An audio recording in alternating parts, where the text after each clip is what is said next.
அம்மாடி, நீ உக்காரு. நீ எதுக்கு இதெல்லாம் செய்யற? நம்மளே அவங்களுக்கு என்னென்ன தேவையோ எடுத்து போட்டு சாப்பிட்டுக்கலாம். நீ இவ்வளவு நேரம் நிக்க கூடாதுமா, வா வந்து உட்காரு என்று மருமகளை அழைத்து அமர வைத்தவர் அவளுக்கு தட்டில் உணவை வைத்து கொடுத்து சாப்பிடு என்று கூறவும் அவளுக்கு தன்னுடைய தாயின் ஞாபகம் வந்துவிட்டது. பட்டென அவளுக்கு கண்கள் எல்லாம் கலங்க அவள் கண்களில் இருந்த கண்ணீரை துடைத்து விட்டவர், ஆனா உனக்கு அப்பா அம்மா இல்லைன்னா கவலைப்படாத, என்ன உன்னோட அம்மாவா நினைச்சுக்கோ, சரியா என்றவர் அதற்கு மேல் அவளை யோசிக்க விடாமல் தட்டில் இருந்த டிஃபனை அவரே எடுத்து ஊட்டிவிட்டார். அதை பார்த்த ஜீவாவிற்கு மனம் முழுவதும் நிறைந்து போனது. ஆனாவின் கண்களும் கலங்கி இருக்க ஜீவாவின் கண்களும் கலங்கி இருந்தது. அவளை சகஜ நிலைக்கு கொண்டு வர வேண்டும் என்று முடிவு செய்தவன் யாரும் பார்க்காத வண்ணம் அவன் கண்களை துடைத்துக் கொண்டு, அம்மா, இதெல்லாம் ரொம்ப அநியாயம். எப்பவுமே நீங்க எனக்கு தானே ஊட்டி விடுவீங்க, அது என்ன இப்போ என் பொண்டாட்டிக்கு ஊட்டி விடுறீங்க? என்ன ஜீவா, அவ வாயும் வயிறுமா இருக்கிறா, இந்த டைம்ல நல்லா சாப்பிட வேணாமா? பாரு எப்படி நையின்னு இருக்கா, என்னதான் நீ கவனிக்கிறியோ? ஐயோ அம்மா, அதை ஏன் கேக்குறீங்க? இதுக்கு முன்னாடி இதை விட மோசமா இருந்தா, இப்பதான் பாக்குறதுக்கு கொஞ்சம் தெளிவா இருக்கா. எல்லாம் கண்மணி ஆண்டியோட கவனிப்பு. அப்படியா? பரவாயில்ல, என் மருமகளை இந்த அளவுக்கு சந்தோஷமா பாத்துக்கிட்டாங்களே, எனக்கு அதுவே போதும். அம்மா, ஒரு விஷயம் சொல்ல மறந்துட்டேன். அப்பா, ஆதி வீட்டுல நம்ம எல்லாரையுமே ஃபேமிலியோட வர சொல்லி இன்வைட் பண்ணிருக்காங்க. அப்படியாப்பா? அதனால என்ன, போயிட்டு வருவோம். சரிங்கப்பா, நீங்க எப்ப போகலாம்னு சொல்றீங்களோ நான் போன் பண்ணி இன்ஃபார்ம் பண்ணிடுறேன். சாயந்தரமா போயிட்டு வரலாம். சரிங்கப்பா, அப்போ நான் வைஷுக்கு போன் பண்ணி இன்ஃபார்ம் பண்ணிடுறேன். ஆமா ஜீவா, அந்த வைஷு பொண்ணு எப்படி இருக்குது? அவளுக்கு என்ன, நல்லா இருக்காப்பா. அவளை மாதிரி ஒரு ஃப்ரெண்டு கிடைக்க நான் தான் கொடுத்து வச்சிருக்கணும். கரெக்டா சொன்னப்பா, அந்த பொண்ணு எங்களுக்கு அவ்வளவு பிடிச்சிருக்குது. பாக்குறதுக்கு தான் சின்ன பொண்ணாட்டம் இருக்குதே தவிர செய்யற வேலையெல்லாம் ஒன்னும் எல்லாரையும் சந்தோஷப்படுத்துற மாதிரி தான் இருக்கு. அந்த ஆதி தம்பி தான் கொஞ்சம் டெரர் பார்ட்டி மாதிரி இருக்காரு பாக்குறதுக்கு. உடனே அனன்யா, ஐயோ மாமா, ஆதி கொஞ்சம் அப்படித்தான், பட் அவன் மனசுல எதுவுமே இருக்காது, ரொம்ப நல்ல டைப் என்றதும் அனன்யாவை பார்த்தவர், உனக்கு எப்படிமா தெரியும்? மாமா, ஆதி என்னோட கிளாஸ்மேட், ஐ மீன் காலேஜ் மேட். நாங்கெல்லாம் ஒன்னாதான் படிச்சோம். அப்படியா? சரி சரி, ஓகே ஓகே என்று பேசிக் கொண்டிருக்க அதே நேரம் ஜீவாவின் அண்ணியும், அப்புறம் அனன்யா, நீ என்ன படிச்சிருக்க? காலேஜ் எல்லாம் போயிருக்கியா? ஏங்கா அப்படி கேக்குறீங்க? இல்ல, நான் பிகாம் வரைக்கும் படிச்சிருக்கேன், அதான் நீ என்ன படிச்சிருக்கேன்னு தெரிஞ்சுக்கலாம்னு கேட்டேன். உடனே ஜீவாவோ, ஹனி, அவ MBA படிச்சிருக்கா, பிசினஸ் மேனேஜ்மெண்ட் என்ற உடனே அவனின் அண்ணனும், என்ன சொல்ற ஜீவா, அண்ணா நீ இவ்ளோ படிச்சிருக்கியா? ஆமா மாமா. பரவாயில்ல, அதான் என் தம்பி பிசினஸ் சூப்பரா ரன் பண்றான்னு நினைக்கிறேன். ஸ்டார்டிங்ல நீதான் அவனுக்கு ட்ரைனிங் கொடுத்தியோ? அப்படியெல்லாம் இல்ல மாமா. இல்லனா போய் சொல்றா. இவ தான் ஸ்டார்டிங்ல டெய்லி என் கூட ஆபீஸ்க்கு வந்து பிசினஸ் எப்படி ரன் பண்ணணும்னு எல்லாமே கத்து கொடுத்தா. இப்போ பிரெக்னன்ட் ஆனதுல இருந்து தான் வரல மேடம். ஆனா வீட்ல இருந்தாலும் எனக்கு அவங்களோட சஜஷன் கொடுத்துக்கிட்டே தான் இருப்பாங்க. அதை வச்சுதான் ஏதோ உங்க தம்பி கம்பெனிய ரன் பண்ணிக்கிட்டு இருக்கேன். பரவாயில்ல அனன்யா, ஜீவாவுக்கு உண்மையிலேயே நீ கிடைக்கிறதுக்கு அவன் தான் கொடுத்து வச்சிருக்கணும். இல்ல மாமா, எனக்கு ஜீவா கிடைச்சதுதான் நான் கொடுத்து வச்சிருக்கணும். சரி சரி, 2 பேருமே கொடுத்து வச்சவங்க தான். இப்ப நீ முதல்ல சாப்பிடு என்று அவள் மாமியார் அவளுக்கு சாப்பாடை ஊட்ட, போதும் அத்தை. என்னம்மா, 2 இட்லி கூட முழுசா சாப்பிடல, அதுக்குள்ள போதும்னு சொல்ற? அதுக்கு மேல சாப்பிட்டா வாந்தி வர மாதிரி இருக்கும் அத்தை. ஆமாமா, அவ சொல்ற மாதிரி விட்டுருங்க, கொஞ்ச நேரம் பொறுத்து நம்ம ஜூஸ் ஏதாச்சும் கொடுத்துக்கலாம். சரிப்பா என்றவர் அதன் பிறகு அமர்ந்து அவர் சாப்பிட ஆரம்பிக்க அனன்யா அவருக்கு பரிமாறினாள். ஆனா ஒருத்தரை பார்த்த உடனே நம்ம எதுவும் ஜட்ஜ் பண்ண கூடாதுன்றதுக்கு நீ செம்ம உதாரணம். ஏன் அத்தை? ஆரம்பத்துல இங்க யாருக்குமே உன்னை பார்த்த உடனே பிடிக்கல. என் பையனை மயக்கி கல்யாணம் பண்ணிட்டேன்ற கோவம் தான் இருந்துச்சு. ஆனா இப்பதான் உன்னோட கேரக்டர் பார்க்கும்போது என் பையன் எதுக்காக உன் பக்கம் நின்னான்றது புரியுது. இந்த மாதிரி ஒரு பொண்ணுக்காக அவன் எங்களை மாதிரி பெத்தவங்களை எதிர்த்தது ஒன்னும் தப்பே கிடையாது என்றதும் ஜீவாவின் அண்ணியும், அத்த, ஆனா இப்படி எல்லாம் அந்தர் பல்ட்டி அடிக்காதீங்க. இவங்க 2 பேருக்கும் கல்யாணம் ஆயிடுச்சுன்னு தெரிஞ்சு ஆனாவ நீங்க என்னெல்லாம் பேசுனீங்க, எப்படி எல்லாம் திட்டிக்கிட்டு இருந்தீங்க, இப்போ அப்படி மாத்தி பேசுறீங்க என்றதும் அவருக்கு ஒரு மாதிரி சங்கோச்சமாக உடனே அனன்யா, விடுங்கக்கா, ஆரம்பத்துல பெரியவங்க கோவப்பட்டு பேசுறதெல்லாம் நம்ம பெருசா எடுத்துக்க கூடாது. ஏன்னா எங்க சைடும் தப்பு இருக்குது இல்ல, நாங்க தப்பு பண்ணிருக்கோம். அதனால அவங்க கோவப்படும் போது அதை நாங்க அமைதியா கேட்டுக்கணும். அந்த தப்பை இனிமே செய்ய மாட்டேன்னு உணர்வு பூர்வமா மன்னிப்பு கேட்கணும். அதை விட்டுட்டு அவங்க அப்படி பேசிட்டாங்களேன்னு வருத்தப்பட்டுக்கிட்டே இருந்தா காலம் முழுக்க வருத்தப்பட்டுக்கிட்டே தான் அக்கா இருக்கணும். அதுக்கப்புறமும் உறவுக்குள்ள ஒரு அண்டர்ஸ்டாண்டிங்கே இல்லாம போயிடும். பார்த்தல என் சின்ன மருமக சொல்றத, அவ சொல்றது 100க்கு 100 உண்மை. உன்னோட சின்ன பொண்ணா இருந்தாலும் எவ்வளவு மெச்சூரிட்டியா பேசுறா பாரு. என்னத்த எனக்கு வயசாயிடுச்சுன்னு சொல்ல வரீங்களா? நான் எங்கடி அம்மா அப்படி சொன்னேன்? இப்போ நீங்க தானே சொன்னீங்க அவ என்னோட சின்ன பொண்ணுன்னு. உண்மையை சொல்லணும்னா அவ உன்னோட சின்ன பொண்ணு தானே, அதத்தான் சொன்னேன். இருந்தாலும் இதெல்லாம் ரொம்ப ஓவரத்த. புது மருமக வந்த உடனே பழைய மருமக உங்களுக்கு தொக்காயிட்டேனா? அம்மா தாயே, உன்கிட்ட பேசி என்னால ஜெயிக்க முடியாது. அந்த அளவுக்கு என் உடம்புலயும் தெம்பு இல்ல. இந்த பேச்சை இதோட விட்டுருமா? சரிங்கம்மா, மதியத்துக்கு என்ன சமைக்கலாம்? ஏதாவது சிம்பிளா செஞ்சுக்கலாம்ப்பா. இல்ல இல்ல, இன்னைக்கு நான்வெஜ் சாப்பிடலாம்ல? சாப்பிடலாம்ப்பா. அப்ப கவலை விடுங்க, நானும் அண்ணாவும் மார்க்கெட்டுக்கு போய் தேவையான திங்ஸ் எல்லாம் பார்த்து வாங்கிட்டு வந்துடுறோம் என்றதும் உடனே அவன் அப்பாவோ, டேய் என்னையும் கூட்டிட்டு போங்கடா, வீட்டுக்குள்ளேயே இருந்தா ஒரு மாதிரி இருக்குது. சரிங்கப்பா, நம்ம 3 பேருமே போயிட்டு வரலாம் என்றவன் கிச்சனில் இருக்கும் வேலைக்கார அக்காவை பார்த்து, அக்கா நான் போய் கறி மீன் எல்லாம் வாங்கிட்டு வந்துடுறேன், நீங்க சமைக்கிறதுக்கு தேவையான திங்ஸ் எல்லாத்தையும் ரெடி பண்ணிடுங்க.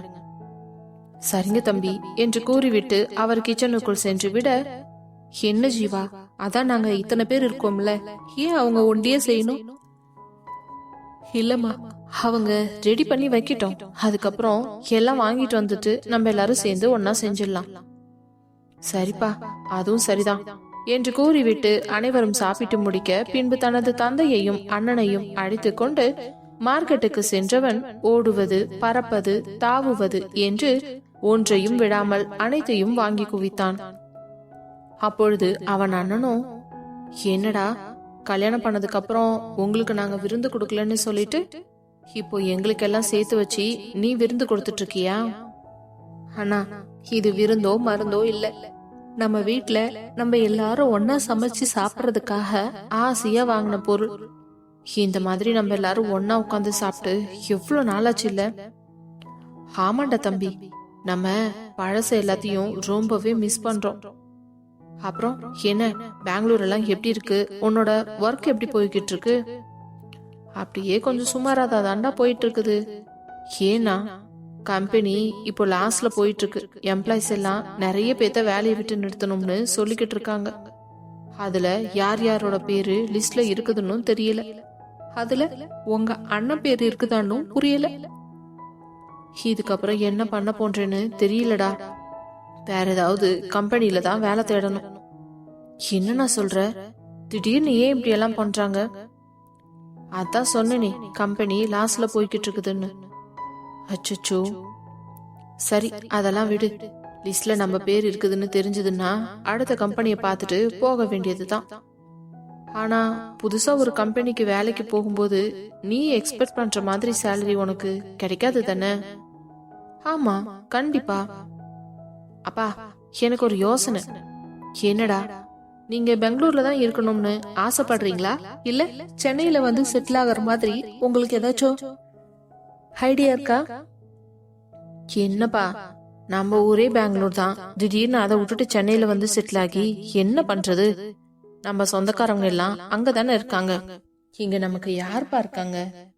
அப்படி இல்லப்பா, நம்ம இருக்கிற இடத்துல நமக்குன்னு இருக்கிற சொந்தக்காரவங்களை நம்ம ஏற்படுத்திக்கணும், நட்பை வளர்த்துக்கணும். அது மூலியமா வர்ற 10 பேர் கூட நமக்கு எதுக்காவது கூட இருந்தா வந்து நிப்பாங்க, அது போதும். நீ சொல்றதெல்லாம் கேட்கறதுக்கு சந்தோஷமா தான் இருக்கு ஜீவா. ஆமாப்பா, இன்னும் 1 மாசத்துல நீங்களும் வேலையில இருந்து ரிட்டையர்மெண்ட் ஆக போறீங்க. அதுக்கப்புறம் வீட்டுல தான் இருப்பீங்க, நீங்களும் அம்மாவும். அதே போல அண்ணனும் அண்ணியும் எப்பவும் போல உங்க கூட தான் இருக்க போறாங்க. ஏன்னா பேசாம ஏன் நீங்க சென்னையில வந்து செட்டில் ஆகக்கூடாது? எனக்கு ஓகே தான்டா. எனக்கும் பெங்களூர்ல இருந்து ரொம்ப போர் அடிச்சிடுச்சு. இங்க வந்து பார்த்ததுக்கு அப்புறம் சென்னை எனக்கு ரொம்ப பிடிச்சு போச்சு. இருந்தாலும் திடீர்னு ஒரு கம்பெனில போய் வேலைக்கு சேர்ந்து எல்லாம் செட் ஆகுமோ இல்லையோ. அப்ப நம்ம கம்பெனிக்கு வா, அங்க வந்து உனக்கு என்ன வேலை பிடிச்சிருக்கோ அத பாரு. நம்ம 2 பேரும் சேர்ந்தே கம்பெனிய ரன் பண்ணலாம். டேய், இதெல்லாம் கேக்குறதுக்கு நல்லா இருக்குதுடா. ஆனா இது உன் பொண்டாட்டி உனக்காக சுயமா வச்சு கொடுத்தது. இதுல என்னையும் கூட்டு சேர்க்கிறேன்னு தெரிஞ்சா அவளுக்கு வருத்தமா இருக்காதா? ஆனா அப்படியெல்லாம் நினைக்க மாட்டானா? நம்ம வேணா இத பத்தி வீட்டுல போய் அவகிட்ட பேசலாம். அவ என்ன சொல்றான்னு பாக்கலாம். எனக்கு என்னவோ இதெல்லாம் சரியா வரும்னு தோணலடா. இது முழுக்க முழுக்க அவளோட பணத்துல ஓபன் பண்ணுது. இதுல உன்னோட உழைப்பும் அதிகமா இருக்குது. அப்படி இருக்கும் பொழுது அதுல வந்து நான் பங்கு வச்சுக்க முடியாது. எனக்கு புரியுதண்ணா. இருந்தாலும் உங்களை எல்லாம் அங்க விட்டுட்டு எனக்கு இங்க இருக்க கஷ்டமா இருக்குது. என்னாலையும் இப்போ எல்லாத்தையும் விட்டுட்டு அங்க வர முடியாது. ஏன்னா பிசினஸ் இங்கதான்னு ஆயிடுச்சு. நம்ம ஃபேமிலியோட இங்க வந்து செட்டில் ஆகுற மாதிரி இருந்துச்சுன்னா ஒரு பெரிய வீடா பார்த்து வாங்கிட்டு எல்லாரும் ஒரே வீட்டுல வந்து இருக்க ஆரம்பிச்சிடலாம் என்றதும் அப்பொழுது ஜீவாவின் அப்பாவோ, ஆமா ஜீவா, உன்கிட்ட நான் கேட்கணும்னு நினைச்சேன். ஆனா அப்பா அம்மா எப்படி இறந்தாங்க? அவங்க டூர் போயிருக்கும் போது ஒரு ஆக்சிடென்ட்ல இறந்துட்டாங்கப்பா. அப்பெல்லாம் ஆனா இந்தியாவில தான் இருந்தா. எனக்கும் அவளுக்கும் பழக்கமும் இருந்துச்சு. திடீர்னு ஒரு போன் வந்ததும் கதறி அழுதுகிட்டா. என்ன பண்றதுன்னு தெரியாம ஆதி வயசு கூட நானும் சேர்ந்துதான் போனேன். அங்க போனதுக்கு அப்புறம் தான் அவளோட வீட்டை பார்த்து நான் மலைச்சு போயிட்டேன். அதெல்லாம் வீடுன்னே சொல்லக்கூடாதுப்பா, பேலஸ்பா. அது அவ்வளோ பெரிய அரண்மனை மாதிரி இருந்துச்சு அந்த வீடு. என்னப்பா சொல்ற? அவ்வளோ பெரிய வீட்டு பொண்ணா இவ்வளோ சிம்பிளா இருக்குது? ஆமாப்பா, அவங்க அப்பா அம்மாவுக்கு இவ ஒரே பொண்ணுதான். ரொம்ப செல்லம். திடீர்னு அவங்க அப்பா அம்மா இல்லாம போனத அவளால ஏத்துக்க முடியல. அதுல இருந்து அவளை வெளியே கொண்டு வரவே ரொம்ப கஷ்டமா இருந்துச்சு. அதுக்கப்புறம் தான் அவகிட்ட கேட்டேன், நீ இங்கேயே இருக்கணும்னு ஆசைப்படுறியா இல்ல சென்னையோட வந்து செட்டில் ஆக போறியான்னு. அவ சொன்னா, நீ இருக்கிற இடத்துலதான் நானும் இருப்பேன், இங்க இருந்து நான் என்ன பண்ண போறேன்னு சொன்னதுனால அங்க அவளுக்கு இருக்கிற மொத்த ப்ராப்பர்ட்டிஸையுமே சேல் பண்ணிட்டு எல்லாத்தையும் பேங்க்ல கேஷா சேஞ்ச் பண்ணிக்கிட்டு இந்த ஊரோட வந்து செட்டில் ஆயிட்டாப்பா. ஆனா அங்க அவளுக்கு ஒரு வீடு இருக்கு. அந்த வீடு மட்டும் அவ சேல் பண்ண மாட்டேன்னு சொல்லிட்டா. ஏன்பா? எப்பவாவது யூஎஸ் போனா கண்டிப்பா நமக்கு அங்க ஒரு வீடு ஸ்டே பண்ணிக்கலாம் வேணும். நமக்குன்னு ஒரு வீடு இருந்துச்சுன்னா தான் நாளைக்கு குழந்தைங்களோட வரும்போது நல்லது தானேன்னு சொல்லி நிறுத்தி வச்சிருக்கா. பரவாயில்ல, என் மருமக ரொம்ப கிரேட் தான். ரொம்ப புத்திசாலித்தனமா தான் யோசிச்சிருக்கா. எல்லாத்தையும் மொத்தமா கொடுத்துட்டு வராம தங்கறதுக்கு ஒரு வீட்டை வச்சுட்டு வந்திருக்காளே, அது வரைக்கும் ரொம்ப சந்தோஷம். ஆமாப்பா, சில நேரங்கள்ல எனக்கு அவளை பார்த்தாலே ரொம்ப ரம்மிப்பா இருக்கும். ஆபீஸ் ஓபன் பண்ண புதுசுல எனக்கு ரொம்ப பதட்டம். என்ன பண்றதுன்னே தெரியல. அசால்ட்டா ஹேண்டில் பண்ணாப்பா அந்த ஆபீஸ. இந்த அளவுக்கு நான் கொஞ்சம் முன்னேறி வந்திருக்கிறதுக்கு காரணமே என் பொண்டாட்டி தான். அவ மட்டும் இல்லைன்னா என்னால இந்த பிசினஸ் டெவலப் எல்லாம் பண்ணிருக்கவே முடியாது. அது மட்டும் இல்லாம ஆதியும் எனக்கு நிறைய சப்ளைஸ் எல்லாம் புடிச்சு கொடுத்துருக்காரு. அதனால இப்ப பிசினஸ் கொஞ்சம் நல்லாவே இருக்குது. ரொம்ப சந்தோஷமா வாழ்ந்துகிட்டு இருக்கோம். ஆனா எங்களுக்குன்னு ஒரு வீடு இல்லைன்னு தான் கொஞ்சம் வருத்தம். சீக்கிரமா வீடு வாங்கணும்னு தான் ஆசையாவும் இருக்குது என்றதும், இங்க வர்ற மாதிரி சொல்லிட்டீங்கன்னா அதுக்கு தகுந்த மாதிரி ஒரு பெரிய வீடா பார்த்து வாங்கிடலாம். சரிப்பா, இத பத்தி நம்ம வீட்டுல போய் அம்மா கிட்டயும் அனன்யா கிட்டயும் பேசிட்டு டிசைட் பண்ணிக்கலாம். என்னடா பெரியவனே, நான் சொல்றது சரிதானே? ஆமாப்பா, எனக்கும் ஜீவா சொல்றது கேட்கறதுக்கு ரொம்ப பிடிச்சிருக்கு. யாரோ ஒருத்தர் கம்பெனியை போய் ஒர்க் பண்றதுக்கு ஜீவா கிட்டயே நான் ஒர்க் பண்ணிட்டேன்னா பிரச்சனையே இல்லையே. டேய் அண்ணா, அது நம்ம கம்பெனி, நீ எதுக்குடா அங்க வந்து ஸ்டாஃபா ஒர்க் பண்ணணும்? இல்லடா, எனக்கு என்னவோ அதுதான் சரியா இருக்கும்னு தோணுது. உன்கிட்ட பேசுறது வேஸ்ட், நம்ம வீட்டுல போயே பேசிக்கலாம். என்று கூறியவர்கள் ஒரு வழியாக வீடு வந்து சேர அதற்குள் பெண்கள் அனைவரும் ஒன்றாக சேர்ந்து மதிய சமையலில் குதித்தனர். ஆனால் அனன்யாவை மட்டும் ஒரு வேலையும் செய்ய விடவில்லை. ஓய்வில் இருக்க சொல்லிவிட்டு நேரத்துக்கு அவளுக்கு ஜூஸ் கொண்டு வந்து கொடுத்து அதை குடித்துவிட்டு அமைதியாக அமர்ந்து கொண்டவள் சித்தி சித்தி என்று தன்னை சுற்றி வரும் அந்த குழந்தையுடன் சேர்ந்து விளையாடத் தொடங்கிவிட்டாள். ஜீவாவும் அவன் அண்ணனும் டிவியை பார்த்து அமர்ந்து கொண்டிருக்க அவருடைய அப்பாவோ ஓய்வெடுக்கலாம் என்று அறைக்கு சென்று படுத்து விட்டார். அதற்குள் மடி சாப்பாடு தயாராகவும் அனைவரும் ஒன்றாக சேர்ந்து சிரித்து சாப்பிட்டு மகிழ்ந்தனர். அப்பொழுது ஜீவா, சரி எல்லாரும் கொஞ்ச நேரம் ரிலாக்ஸ் பண்ணிக்கோங்க, ஈவினிங்க நம்ம ஆதி வீடு வரைக்கும் போயிட்டு வந்துடலாம் என்று கூற அனைவரும் சரி என்று சிறிது நேரம் உறங்கத் தொடங்கினர். பின்பு மாலை 4 மணி இருக்கும் பொழுது தயாராகி வெளியே வர அவர்களுக்காக காத்து கொண்டிருந்தனர் ஜீவாவும் அனன்யாவும்.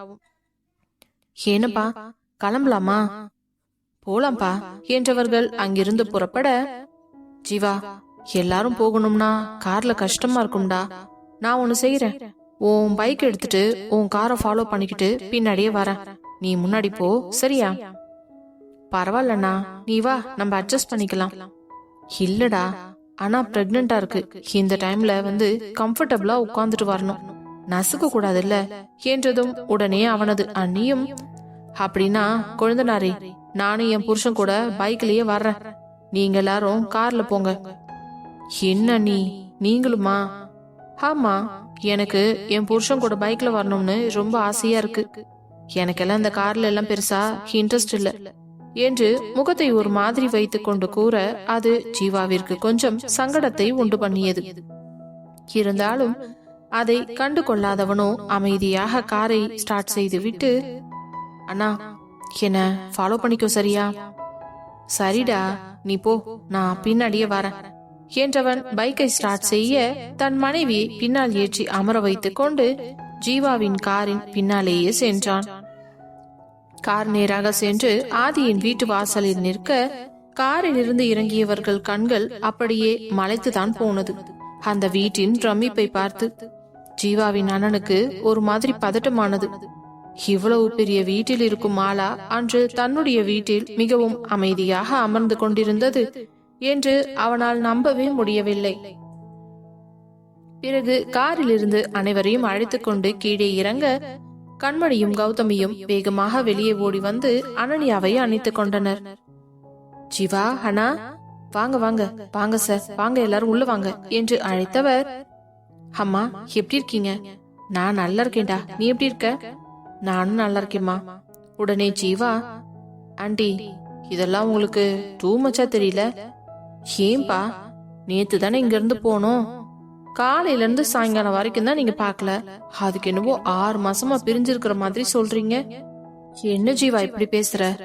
5 மாசமா ஆனாவ கண்ணுக்குள்ளேயே வச்சு பாத்துட்டேன், திடீர்னு இங்க இருந்து கிளம்பி போனா உடனே எனக்கு எவ்வளவு கஷ்டமா இருந்துச்சு தெரியுமா? என் பொண்ணை பார்த்ததுக்கு அப்புறம் தான் எனக்கு சமாதானம். சரி எல்லாரும் உள்ள வாங்க என்று அனைவரையும் அழைத்து கொண்டு சென்று சோஃபாவில் அமர வைக்க உள்ளே சென்றவர்களோ அந்த வீட்டின் பிரம்மாண்டத்தை பார்த்து அசந்து போய் கொண்டனர்.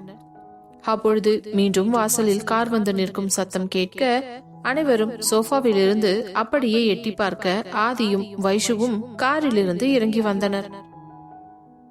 என்னப்பா வைஷு எங்க போயிட்டு வருது என்று ஜீவாவிடம் அவன் அப்பா கேட்க, அப்பா வைஷு ஆதி கூடவே அவங்களோட ஆபீஸ்க்கு தான் போறா. ஓ அப்படியா, ரொம்ப சந்தோஷம். உள்ளே வந்தவுடன் Vaishnavi, hi uncle, hi aunty, அண்ணா அண்ணி எல்லாரும் எப்படி இருக்கீங்க? நாங்க எல்லாரும் நல்லா இருக்கோமா, நீ எப்படி இருக்க என்றவர்கள் பின்னாடி ஆதி கம்பீரமாக நடந்து வருவதை பார்த்ததும் பட்டென்று எழுந்து நின்று, தம்பி எப்படி இருக்கீங்க? உட்காருங்க, ஏன் எழுந்திருக்கிறீங்க? நீங்க எல்லாம் உட்காருங்க உட்காருங்க. நல்லா இருக்கீங்களா? நாங்க நல்லா இருக்கோம் தம்பி, நீங்க எப்படி இருக்கீங்க? பின்பு அங்கிருந்த சோஃபாவில் அமர்ந்தவன், அம்மா அவங்களுக்கு குடிக்க ஏதாச்சும் கொடுத்தீங்களா? இதோப்பா இப்பதான் வந்தாங்க, பின்னாடியே நீயும் வந்துட்ட என்றவர் கிச்சனுக்கு சென்று பணியாட்களிடம் காஃபி எடுத்து கொண்டு வர சொன்னார். அவர்கள் கொண்டு வந்து கொடுக்க அதை வாங்கிய கண்மணி அனைவருக்கும் அந்த காஃபியை கொடுக்க, ஆதி தம்பி என்ன தப்பா நினைச்சுக்காதீங்க, அன்னைக்கு வீட்டுல வச்சு நான் சரியா உங்ககிட்ட பேசல, அதுல உங்களுக்கு ஏதாவது வருத்தம் இருக்கா? It's okay uncle. யாருக்கா இருந்தாலும் அந்த நிமிஷம் கோவம் வரத்தானே செய்யும். அதான் நான் ஒன்னும் பெருசா எடுத்துக்கல. எனக்கு என்னன்னா அனாவை நீங்க எங்க இன்சல்ட் பண்ணிடுவீங்களோன்னு தான் எனக்கு கஷ்டமா இருந்துச்சு. ஏன்னா இப்போதைக்கு அவளோட வாழ்க்கையோட ஆதாரமே ஜீவா மட்டும்தான். அவங்க 2 பேரும் காலத்துக்கும் ஒத்துமையாவும் சந்தோஷமாவும் இருக்கணும். அதுதான் எங்க எல்லாரோட ஆசையும். நீங்க கவலைப்படாதீங்க தம்பி. இனி எல்லாம் என் பையனும் மருமகளும் ரொம்பவே சந்தோஷமா இருப்பாங்க. எங்களால எந்த பிரச்சனையும் வராது. ரொம்ப நல்லது அங்கிள். சரி, நீங்க பேசிக்கிட்டு இருங்க, நான் ரெஃப்ரெஷ் ஆயிட்டு வந்துடுறேன் என்றவன் மேலே செல்ல போக படிக்கட்டில் நின்று கொண்டே, வைஷு வரேன் ஆதி. அங்கிள், நானும் ரெஃப்ரெஷ் ஆயிட்டு வந்துடுறேன் என்று கூற உடனே அனைவரும் சிரித்து கொண்டே சரிமா என்று கூறியதும் ஆதி பின்னாடியே அவளும் சென்றாள். அவள் கையை பிடித்து அவன் அழைத்து கொண்டு செல்வதை பார்த்தவர்களுக்கு மிகவும் ஆச்சரியமாக இருந்தது. இவ்வளவு பெரிய வசதியான ஆண்மகன் தன் மனைவியை நடத்தும் விதத்தை பார்த்து அனைவருக்கும் கொஞ்சம் பெருமையாகவும் இருந்தது. ஏண்டா ஜீவா, ஆதிக்கு வைஷு மேல ரொம்ப கேரிங் இல்ல? ஆமாண்ணா, வைஷ்ணவினா அவருக்கு உயிர். அவளுக்கு ஒரு சின்ன கஷ்டம்னா கூட அவர் கண்ணுல ரத்த கண்ணீர் வந்துடும். ஆமா, ஆதிக்க வயசுக்கும் குழந்தை இருக்குதாப்பா? ஏன்பா, 2 குட்டி வாண்டுங்க இருக்குதுங்க. ஆண்டி, பசங்க எங்க? இதோ அவங்க தாத்தா கிட்ட தான்ப்பா ரூம்ல விளையாடிக்கிட்டு இருக்காங்க, தூக்கிட்டு வரேன் என்று உள்ளே சென்றவர் 2 குழந்தையுடன் வர அவர்களுக்கு அதிர்ச்சி. ஜீவாவின் அம்மா ஒரு குழந்தையையும் அப்பா ஒரு குழந்தையையும் வாங்கி கொள்ள, 2 குழந்தையா என்றார் ஆர்வமாக. ஆமாங்க, பேத்தி 1 பேரன் 1. சூப்பர். பசங்க 2 பேருமே அவங்க அப்பா அம்மா மாதிரியே அழகா இருக்காங்க. நல்லா இருக்கணும் என்று ஆசீர்வாதம் செய்ய கண்மணிக்கும் சந்தோஷமாக இருந்தது. பின்பு மேலே சென்று சிறிது நேரத்திலேயே ஆதியும் வைஷுவும் தயாராகி கீழே வந்து அவர்களுடன் அமர்ந்து பேசிக் கொண்டிருந்தனர். அப்பொழுது வைஷுவோ, ஆதி, இவங்க எல்லாருக்கும் நம்ம வீட்டை சுத்தி காட்டட்டுமா?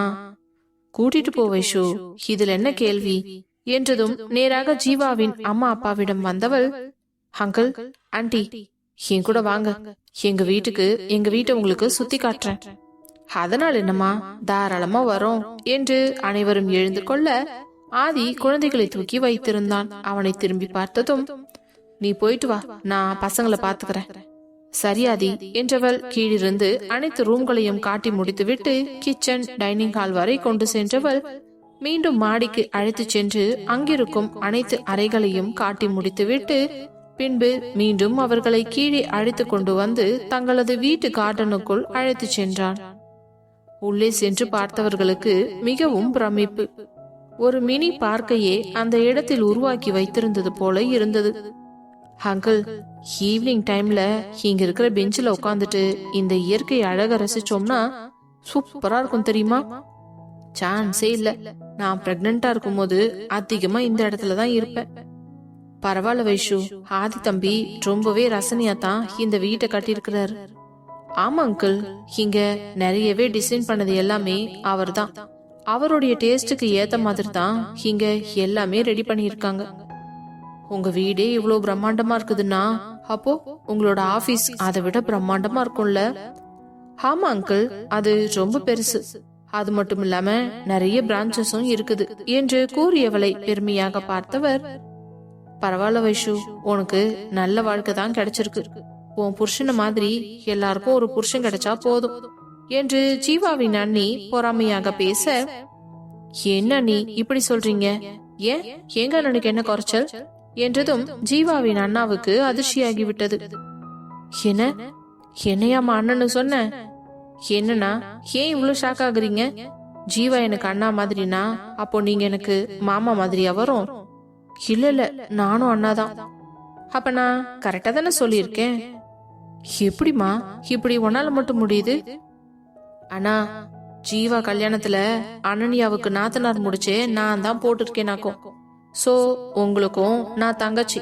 ஒழுங்கா இந்த தங்கச்சியை எல்லாரும் கவனிச்சுக்கோங்க சொல்லிட்டேன். அடடா, இப்படி ஒரு தங்கச்சி இந்த ஊர்ல கிடைக்கும்னு நான் எதிர்பார்க்கவே இல்லையே. ரொம்ப சந்தோஷமா எனக்கு. அப்புறம் தங்கச்சி, மாப்பிள்ள கம்பெனி தான் ரொம்ப பெரிய கம்பெனின்னு சொல்றியே, பேசாம எனக்கு இங்க ஒரு வேலையை வாங்கி கொடுத்துறேன். இந்த சென்னையோட வந்து நான் செட்டில் ஆயிடுறேன். நீங்க வாங்கண்ணா, உங்களுக்கு ஒரு வேலை என்ன, நான் 2 வேலை கூட போட்டு தர சொல்றேன். என்னம்மா பொசுக்குன்னு இப்படி சொல்லிட்ட? ஆமா, அது நம்ம கம்பெனி அண்ணா, அங்க என்ன வேலை வேணுமோ கேளுங்க, தாராளமா போட்டு தர சொல்றேன் என்றதும் அவனுக்கு சந்தோஷம் தாங்கவில்லை. உடனே ஜீவா, ஏன்னா என் கூட நம்ம கம்பெனிக்கு தானே வரேன்னு சொன்ன, இப்போ திடீர்னு வந்து வைஷு கிட்ட வேலை கேக்குற? சும்மா ஒரு பேச்சுக்கு கேட்டேன்டா தங்கச்சி கிட்ட, ஆனா தங்கச்சி உடனே ஓகே சொல்லிடுச்சு. அண்ணா, இந்த ஜீவா சரியான பொறாம புடிச்சவன், அவன் பேசுறதெல்லாம் நீங்க கேட்காதீங்க. நீங்க இங்க வந்து செட்டில் ஆகுற மாதிரி இருந்துச்சுன்னா தாராளமா நம்ம கம்பெனில வந்து ஜாயின் பண்ணிக்கோங்க. உங்களுக்கு ஒரு சூப்பரான போஸ்டிங்கா போட்டு கொடுக்க சொல்றேன். தேங்க்ஸ்மா என்றதும் அப்பொழுதுதான் ஜீவாவின் அன்னைக்கு கொஞ்சம் சமாதானமாக இருந்தது. வைஷு கொஞ்சம் பெரிய இடம்தான். அவளிடம் காக்கா பிடித்து கொண்டு எப்படியாவது தங்களது வாழ்க்கையை மேம்படுத்திக் கொள்ள வேண்டும் என்ற எண்ணம் உதித்தது. அனன்யாவை போலவே அவளும் கௌரவமாக வாழ வேண்டும் என்ற ஆசை அவளின் மனதிற்குள்ளும் துளித்தது. பின்பு அனைவரும் வீட்டை சுற்றி பார்த்துவிட்டு மீண்டும் வீட்டிற்குள்ளேயே சென்றதும் ஜீவாவின் அம்மாவோ கண்மணியின் கையை பிடித்து கொண்டு, உங்களுக்கு எப்படி நன்றி சொல்றதுன்னே தெரியலங்க. எதுக்குங்க நன்றி எல்லாம் சொல்றீங்க? இல்ல, என் மருமகளை இந்த 5 மாசமும் பத்திரமா பாத்துக்கிட்டீங்கல்ல, உங்க பொண்ணு மாதிரி. உண்மையை சொல்லணும்னா அவ என் பொண்ணு மாதிரி தாங்க. அதனால எனக்கு அவளை பாத்துக்கிறது ஒரு கஷ்டமாகவே தெரியல. இருந்தாலும் அனன்யாவுக்கும் உங்களுக்கும் ஒரு சம்பந்தமும் இல்ல. அப்படி இருந்தும் நீங்க இந்த அளவுக்கு பாத்திருக்கீங்க. உங்களாலதான் என் மருமகளும் பேர குழந்தையும் இவ்ளோ ஆரோக்கியமா இருக்காங்க. அதனால உங்களுக்கு காலம் முழுக்கவே நான் நன்றி சொன்னாலும் பத்தாது. நன்றி எல்லாம் சொல்லி பிரிச்சு பேசாதீங்க என்று கூறி கொண்டிருக்க அப்பொழுது ஆதியோ, அம்மா, அணுவுக்கு வளகாப்புக்கு டேட் பிக்ஸ் பண்ணிட்டீங்களா? பாத்துட்டேன்பா. ரொம்ப நல்லதா போச்சுமா. அப்போ நீங்க டேட் என்ன ஏதுன்னு சொன்னீங்கன்னா அதுக்கு தகுந்த மாதிரி தான் நான் மண்டபமும் பிக்ஸ் பண்ணிடுவேன். இன்விடேஷனும் அடிக்க கொடுத்துடலாம். சரி ஆதி. அப்புறம் அம்மா, இது என்னோட தங்கச்சியோட ஃபங்க்ஷன். சோ எந்த வித குறையும் இருக்கக்கூடாது. என் இஷ்டப்படி எனக்கு எப்படி எல்லாம் ஆசையோ அவ்வளோ கிராண்டா பண்ண போறேன். இதுல யாருமே தலையிடக்கூடாது. மெயினா கார்த்திகிட்ட சொல்லிடுங்க. சரிப்பா, உன் தங்கச்சிக்கு நீ என்ன செய்யணும்னு நினைக்கிறியோ தாராளமா செய் என்றதும் அவர்களுடைய ஒற்றுமையையும் பாசத்தையும் பார்த்தவர்களுக்கு ஏதோ மனம் கொஞ்சம் ஏக்கமாக இருந்தது. என்னதான் பெங்களூரில் உறவுகள் எல்லாம் அருகில் இருந்தாலும் ஒருவர் கூட தங்களுடன் இந்த அளவுக்கு பாசமாக பழகியது கிடையாது. ஆனால் இவர்களை எல்லாம் பார்க்கும் பொழுது பேசாமல் தாங்களும் இங்கேயே வந்து செட்டில் ஆகி விடலாமா என்கிற எண்ணம் அவர்களின் மனதுக்குள் தோன்றவே செய்தது. இதை பற்றி ஜீவாவிடம் பேச வேண்டும் என்று அவனுடைய அம்மா மனதுக்குள் யோசித்து வைத்தார். பின்பு அனைவரும் சந்தோஷமாக பேசி இருந்துவிட்டு இரவு உணவையும் அங்கேயே முடித்துக்கொண்டு புறப்பட்டனர். இரவு நேரம் என்பதால் தன் மனைவியை காரிலேயே அனுப்பிவிட்டு ஜீவாவின் அண்ணன் பைக்கை எடுத்துக்கொண்டு அவர்கள் பின்னாலேயே சென்றான். அனைவரும் வாசல் வரை வந்து வழி அனுப்பி வைத்தனர். அங்கிருந்து புறப்பட்டவர்களுக்கு மனம் முழுவதும் சந்தோஷத்தில் மட்டுமே நிறைந்திருந்தது. அனன்யாவிற்கு நடப்பதெல்லாம் நிஜமா கனவா என்பது போல இருக்க, ஜீவாவிற்கெல்லாம் உள்ளுக்குள் ரெக்கை கட்டி பறப்பது போன்ற ஒரு உணர்வு ஏற்பட்டது. காரை ஓட்டிக் கொண்டிருந்தவன் சந்தோஷமாக சிரித்தபடியே ஓட்டிக் கொண்டு வர அதை பார்த்த அனன்யாவிற்கும் மனம் முழுவதும் நிறைந்தது. தன் கணவனின் முகத்தில் இப்படி ஒரு சந்தோஷத்தை பார்க்கும் பொழுது அவள் மனதுக்குள் தோன்றியது அனைத்துமே ஒரு விஷயம்தான். இவங்களையும் தங்களுடனேயே தங்க வைத்துக் கொள்ள வேண்டும்.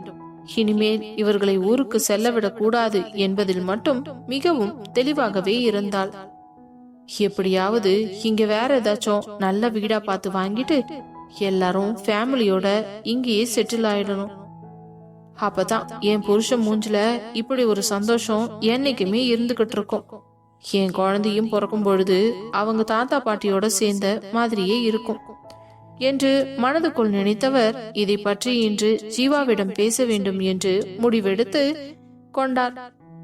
பிறகு அனைவரும் சந்தோஷமாக வீட்டிற்கும் வந்து சேர்ந்ததும் கொஞ்சம் அலுப்பாக இருப்பதையெல்லாம் பார்த்து நேராக உறங்குவதற்கு சென்று விட்டனர். அடுத்த நாள் காலை எதுவாயிருந்தாலும் பேசிக்கொள்ளலாம் என்று